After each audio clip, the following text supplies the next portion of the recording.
Welcome back, everybody. This is Eric here with Iraq Veteran 8888. Today, we're going to be taking a look at some cutlery from all around the world, primarily military cutlery, and primarily in the area of bayonets, okay? So this is going to be fun, and we're going to be looking at, military cutlery and how it's evolved over the last 150 or so years, okay? And getting as close to now as we possibly can with what I have available to me. Cutlery has been a very important part of military kit for as long as men and women have been soldiers, right? As long as people have picked up arms against each other, there's been a need for cutlery, right? Whether it's a bayonet or whether it's a utilitarian knife, soldiers need to have some form of a knife, okay? Even if it's just from a standpoint of survival. You never know if you get, disconnected from your group of people you're with and you find yourself in a survival situation. Cutlery is a pretty integral part of not only being in war and fighting as a soldier, but military life in general, right? You got to have cutlery for a wide variety of different purposes. And that cutlery has advanced quite a bit. And the need for cutlery and the type of cutlery we need in warfare and from a soldier standpoint has drastically changed over the years as well. So let's take a look at some really early stuff. Now, this is not everything. Every single gun, just about, in the history of warfare has had some way of having a knife or bayonet attached to it, right? It's just commonplace. It's what we call the bayonet lug, right? When you look at a given firearm, you're going to see a lug on the bottom. Now, when we talk about a bayonet lug, we talk about a lug on a firearm that is meant to accept a knife, okay? This is an M10 bayonet. It'll drop right on this Brownells Retro. Check it out. All right, so what a bayonet does is it gives a soldier some standoff distance, right? So instead of getting in a knife fight, now, if your gun is down and all you have is a knife left, now you've got some more standoff distance, right, between you and the enemy. You can use your weapon to fight, to fend off somebody. You can stab somebody. You have the additional leverage of using your rifle now essentially as a spear. That's the whole idea. Now, let's go back in time a little bit and let's talk just a little bit about Napoleon, okay, Napoleon Bonaparte's armies. Back in the day when you had musketeers, right, you had guys that were on the front line with some type of a flintlock, percussion cap, wheel lock, matchlock rifle, some type of black powder rifle that only affords one shot, right, before it needs to be reloaded.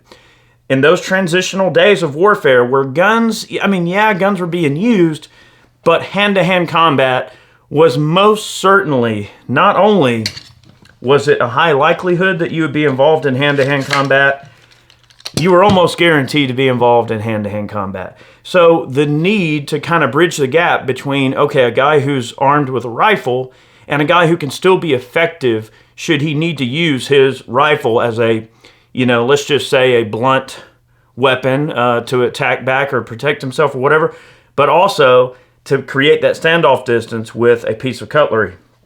So Napoleon's army, they were kind of smart because what they were doing is they were still using people, soldiers were armed with black powder rifles and stuff, but they also still had pikemen, right? So they had these guys with these long spears and stuff, and that way if the front line got in a little bit of trouble or whatever, okay, they could get the pikemen up, to keep anybody from attacking the line and trying to push through while the guys reloaded or whatever. So there's always been a need throughout that transitional period for there to be an effective hand-to-hand combat option, especially involving cutlery. Now, this is an old school Nepalese Gajendra cruciform bayonet. You notice that it's very crude. It's extremely crude, and it's just a simple cruciform. A lot of your early military bayonets were set up very, very, very similar to this. You'll see this kind of curve, and it's just a big, ugly, crude knife. And it was made, look how long it is, to create that standoff distance. It's intended for stabbing. It's not intended for cutting, all right? It does not have an edge. See that? No edge. So really, if you think about it from a military perspective, this is a somewhat limited tool because your soldier has to carry around this bayonet in a frog, which would look something similar to this. Okay, you got to carry around this bayonet with a frog or whatever, and that's a part of your kit. That's a part of your loadout, your canteen, your bread bag, all your ammunition, all your accoutrements that you need to carry, everything you need into combat. This is one more thing you got to carry. So, you know, when you have the early days, when people are lobbing black powder at each other and you fire one shot and that rifle's empty, and guess what? If they're right in front of you, you got this as your standoff. On the end of the rifle, I mean, a lot of muskets are already long to begin with, so now you have a pike at your disposal.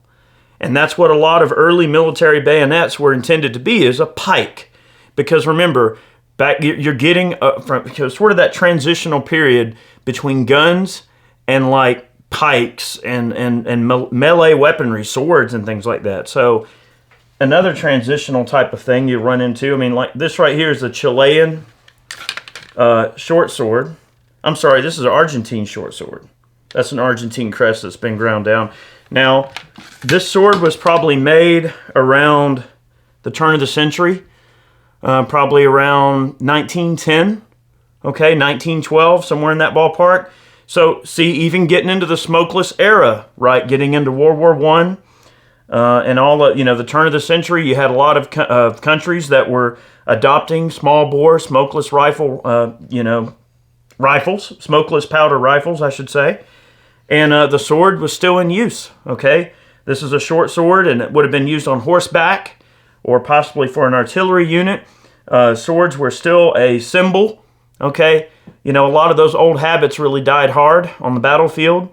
And back in the day, a sword was a sign of, you know, someone that was in charge, okay? So a sword would have been commonly used to lead a charge. You know, the officer might draw his sword, and then there you go. Now, not going to use the sword, maybe he'd use it, but it's more of a command and control and sort of a status symbol on the battlefield. Now, figure around the turn of the century, you look at Argentina, they still had these in stock. I mean, this is a turn of the century short sword, which would have been used and issued, okay? So short swords, you know, more of a command presence thing. I mean, you look at old oil paintings of Custer, or any oil paintings from Civil War, or anything like that. You're always going to see. You look at Colonel Shaw, okay, leading those men, and what did he have? His short sword in his hand, leading those men in those oil paintings. So there's all kind of things like that where swords have been in use forever. This video primarily gets away from swords and into more weapons mountable cutlery, but I wanted to kind of mention that. So let's go up a little bit more. So we had the cruciform style of bayonet, a short sword. Again, kind of getting away from, you know, swords and things and pikes and spears, and getting into something that's a little bit more practical. All right, here's a Yucatan sword bayonet for an M80 Gros. Okay, so this particular this is an example of a piece of cutlery that's intended to be mounted to the gun to use as a standoff like a spear, but could also be used as a short sword. And I would imagine, you know, if you use this thing right, you could probably use it as some form of a survival tool. I'm sure some of the soldiers could cut away brush and things like that, maybe open up a can or something, I don't know, whatever. But this is getting more into the, you know, it's not quite a sword, you know, it doesn't have the mass of a humongous sword, so it's not quite as heavy, but this does give you some standoff ability and is weapons mountable. So that's what they call a Yucatan sword bayonet for an M80 French Gros, okay? Now, the French are pretty important here, okay? We're gonna see that as we go. All right, here's another M80 Gros bayonet. It's more of a standard model. Now, this has sort of a mixture of a cruciform at the top that tapers, okay? And then you have a relatively ground-off edge. Now, during warfare, this probably would have had an edge on it, okay? So, could probably fill some light duty for tasks around the campfire. I would imagine quite a few guys probably had a little, you know, piece of meat on the end of this thing, put over the fire, you know, and cook their meat, you know, that sort of thing. But again, providing a standoff. Now, a lot of people wonder what these cruciforms are actually for. Okay, so why have a cruciform? Why does that need to be in that type of a shape, okay? It's because of the wound channel that it creates. it's hard for surgeons to sew up a wound that has that type of a shape, for one, and then two, it allows the blood to flow a lot easier. And I know that's morbid to talk about, but those cruciforms are there because of their unique wounding abilities, and it, quite frankly, makes it very hard to sew up these wounds, okay? I know that's morbid, but we're going to get to that in a moment a little bit, talk a bit more. And again, we see the frog is intact for this M80 Gras bayonet. All right, here's another French bayonet. All right, this is actually a pretty dang modern bayonet, really, when you think about it. This is a load-bearing, or basically a bandolier. Okay, this has a frog that is attached to the bandolier, and this is a bayonet for a Berthier 8mm label. And what do we see? We're introduced to the French style of cruciform. This is a very, very French characteristic. Lots of French bayonets moving forward would have the cruciform. Okay, and it's essentially, it is a very devastating bayonet. If you're the enemy, you get stabbed by this, it's not good, okay? You're going to bleed like crazy, okay? And I know it's pretty morbid to think about, but there it is, okay? So we look at this style of bayonet. What else do we see in the world of bayonets that's very similar to the Berthier bayonet? Well, look at the Mauser bayonet. Well, what happened there? Okay, so the Russians utilize a cruciform bayonet. Well, not a lot of people know that the first Mauser rifles were made under contract in France, okay? So naturally, if they didn't, turn in a form of a specific indication on how they wanted those bayonets set up, the French were probably like, well, we already got the plans and the pattern for a label bayonet. Well, why don't we just issue a bayonet that's similar to our label, and then we'll let them sort it out. And that tends to be what they did. So you see the French connection with the Mauser Nagant bayonet. All right, so that's just a very simple cruciform bayonet that was intended for stabbing only. It was not a cutting implement. It's not edged. It is literally intended simply to stab. Okay, so that may be an unsubstantiated rumor or an unsubstantiated claim. However, I'm going to live by that. The fact that the French were responsible for the first run of Mauser rifles back in the day, the early 1891, okay? And the French invented smokeless powder, so pretty interesting to see that development of that cruciform bayonet. And that's not the only time you're going to see the cruciform. We're going to get onto it in a minute, but I'm trying to go somewhat chronologically. So a lot of these long and cumbersome bayonets, okay? Here's a bayonet for a Martini Henry. This is a Wilkinson sword bayonet for a Martini Henry. And this bayonet right here would have been used for a wide variety of different tasks. Back then it would have been edged. Right now the edge has been ground off, but this is something that could, chop down limbs and stuff. You could, perform stuff around the campfire, whatever you need to do. But also you can attach this to your Martini and you've essentially got a pike, okay? This is actually a very rare bayonet, okay? And that is a British Wilkinson sword bayonet for a Martini. Now, another piece of cutlery that would have been used around that time, around that Victorian era, you look at the Nepalese Gurkhas, okay? This is a real deal World War I kukri, okay? Now, the kukri, this takes a slight departure from a bayonet. A little bit different because the kukri was intended to be a general purpose bushcraft tool. It was meant to be used for bushcraft, for clearing whatever you need to clear, hacking down limbs, bushes, things like that. But because of its shape, the distinct shape gives it a heck of a lot of cutting power, and these things were very effectively used as weapons in World War I, World War II.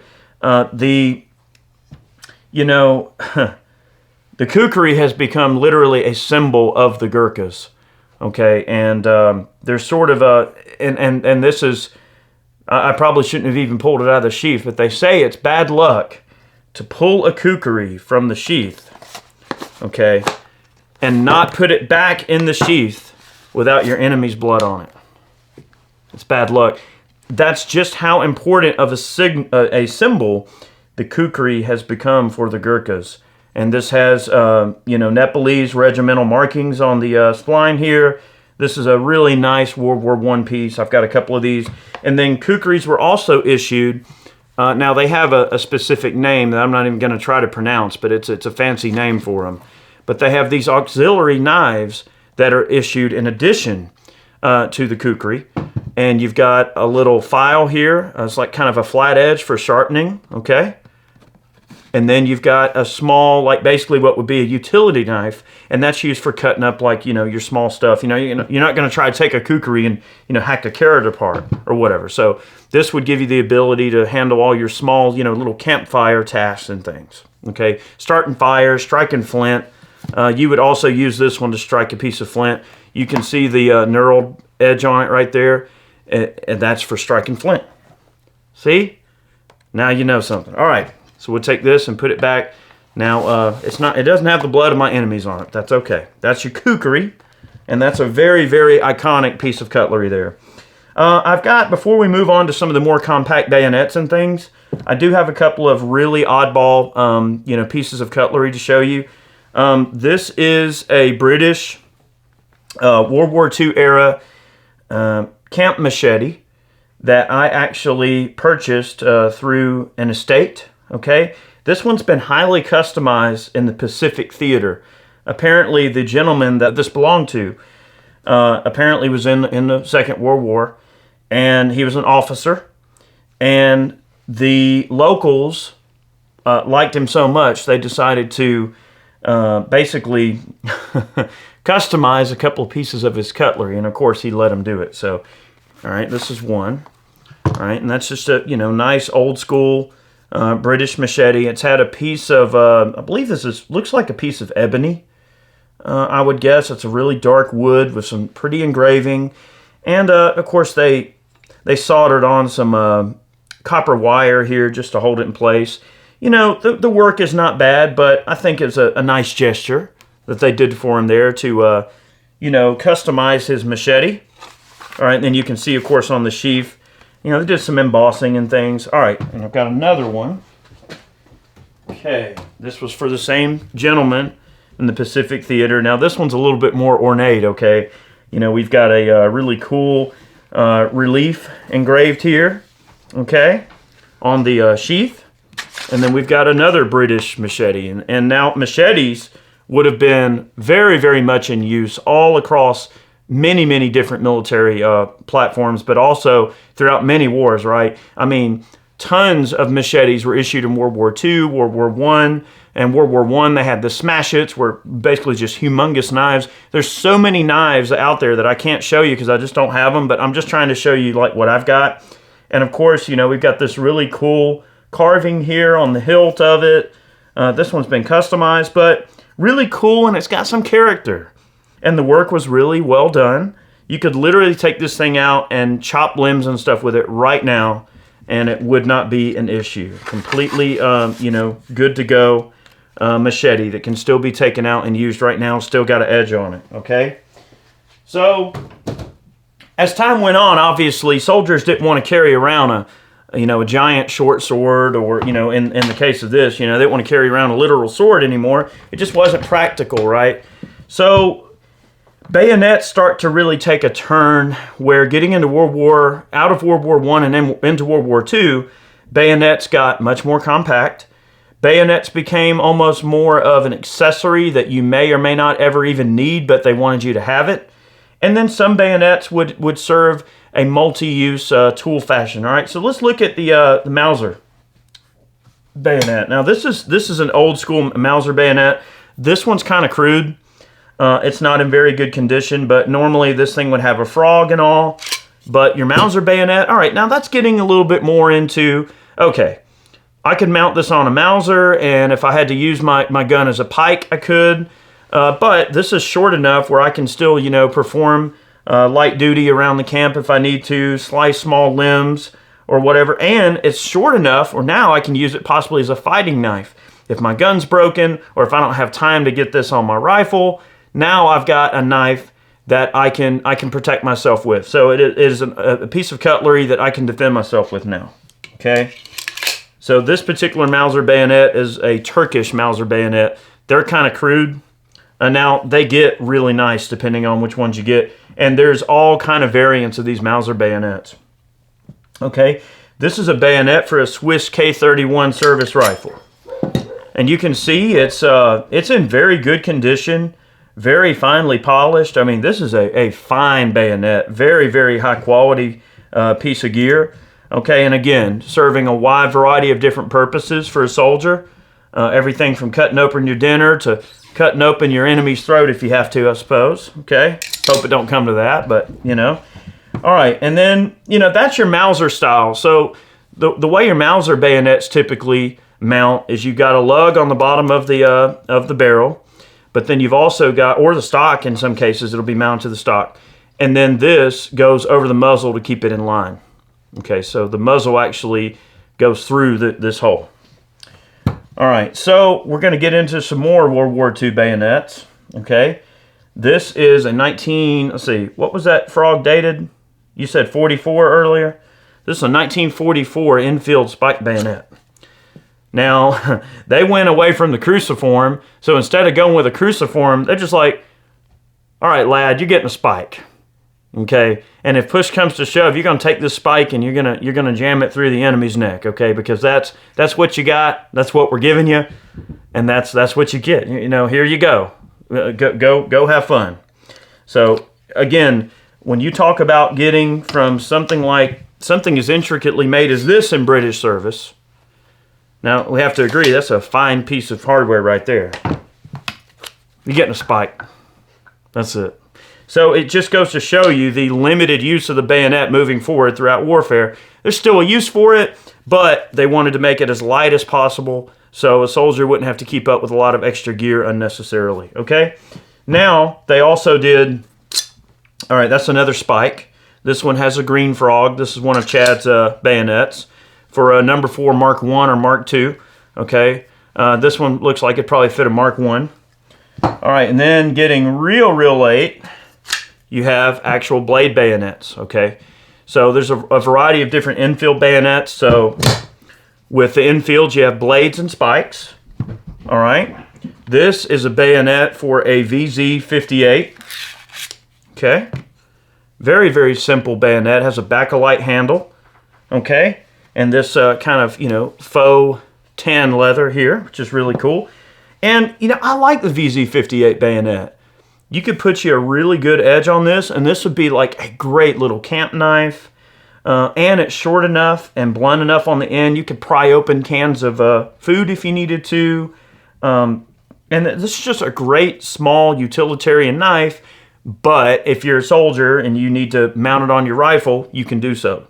All right, so getting more into the utilitarian function of a bayonet versus, oh, it's only meant to you know, be put on a rifle and go to town. And one interesting fact about this VZ58 bayonet that I think a lot of people may not notice is the offset of the belt loop, the frog.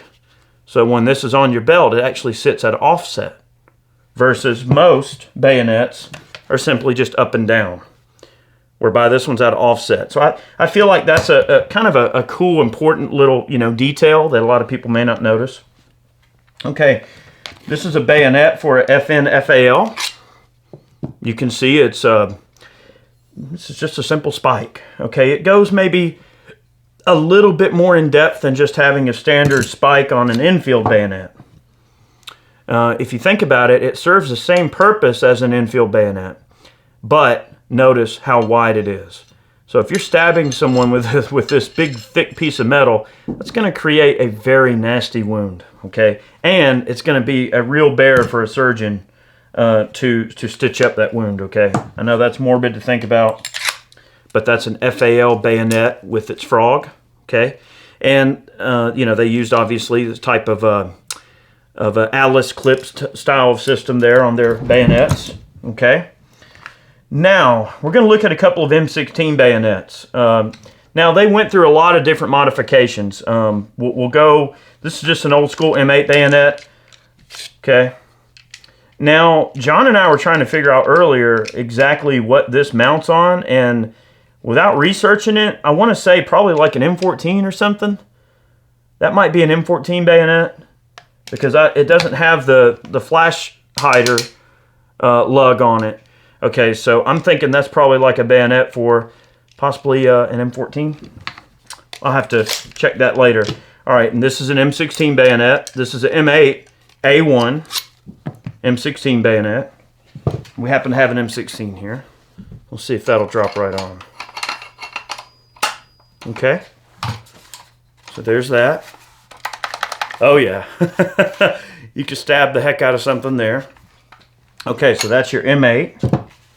I'm gonna take that off for a second here because we're gonna look at something else. All right, that's your M8 bayonet.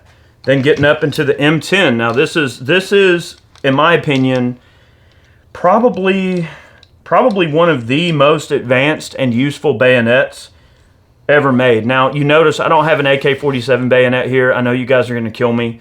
The AK-47 bayonets are cool because they do have a wire cutter on them. Now this particular bayonet with its sheath is compatible to be a wire cutter. All right, so this will mount on the same rifle I just showed you. You see this kind of edge right here, and a lot of people get confused because they think, oh, well, the edge on the knife is actually what cuts the wire. That's not true. It's this big heavy edge right here, and it's got a hollow ground edge on it, and it's super, super, super rigid, okay? That is the edge you put in there to cut the wire. So you put the bayonet in this little slot, and you could low crawl up to the wire, kink, and you can cut the wire with the bayonet, okay? If you need to saw a limb off a tree, you've got a saw, okay? So and it's not like super fancy, but you can saw a limb off. And the weight and size of this knife really is good. It's a good fighting knife. It's a good, it's effective as a bayonet. It's effective as a survival tool. And really, in the big scheme of things, this is an exceptional bayonet design, okay? The sheath is very well thought out, and this was back when we were still using Alice accessories. So it's got Alice clip attachment to put on your web gear, okay? So that's pretty common.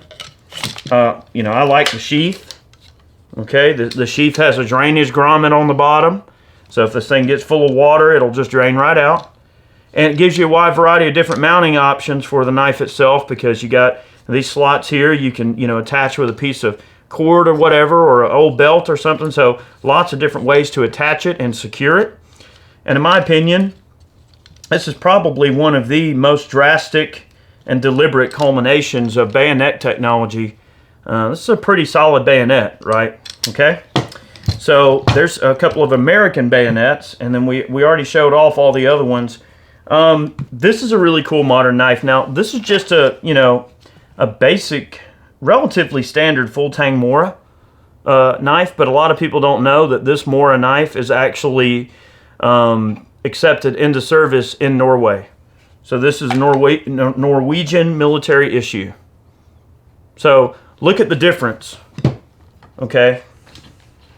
Going from the turn of the century, from this, and this big intricate setup and all of this, right, to that. You get a Mora. That's it. You know, and that's cool. You know, you got your drainage grommets in the bottom of the sheath. You got a basic leather frog, just two rivets holding it on. That's it. Put on your belt, go. Do your thing. All right. A couple of more compact pieces of cutlery to show you now. I obviously don't have everything to show you, but I do have a couple of cool things now. This is a West German Victorinox survival knife, and you know, I'm going to order a couple more of these because this is a super, super nice piece of cutlery for the money. I think I paid like 15 bucks for this thing.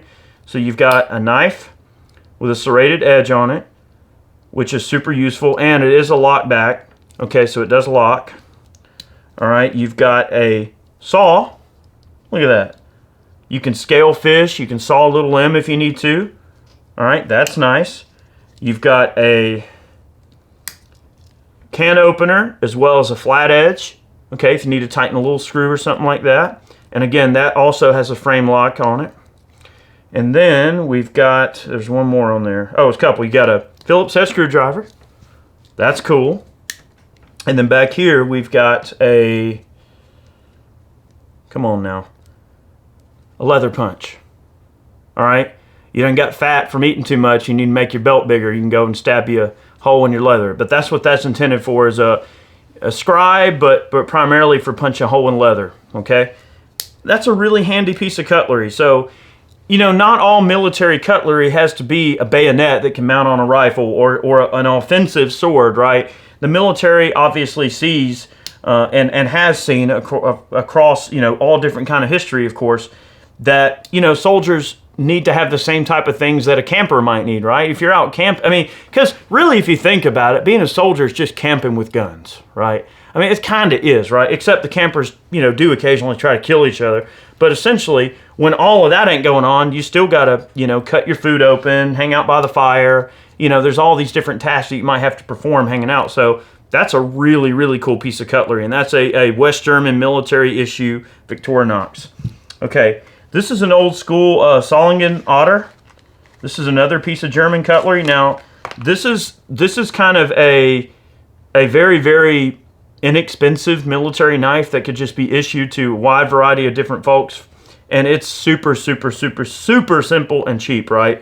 You just pull this little guy open here, and you've just got a good basic knife. All right, that can do a lot of different things. And it's a lock back, okay? And that's it. It's just a simple lock back knife.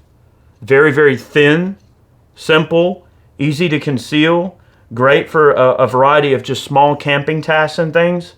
And, you know, that's a solid little knife. And these things can be picked up for not a lot of money, right?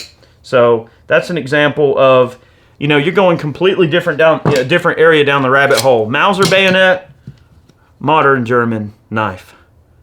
So see, cutlery gets smaller.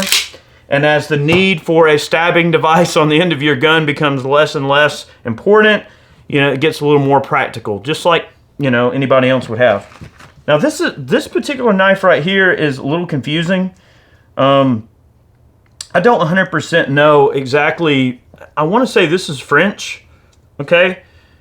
So you got, oh man, well, it's a substantial knife, okay? That's a very unique grind on the shape of that blade, okay? So you've got, you know, this style of knife, and then you got this thing. I haven't been able to figure out what that's used for. I don't really know. If anybody can tell me, let me know. But it's solid.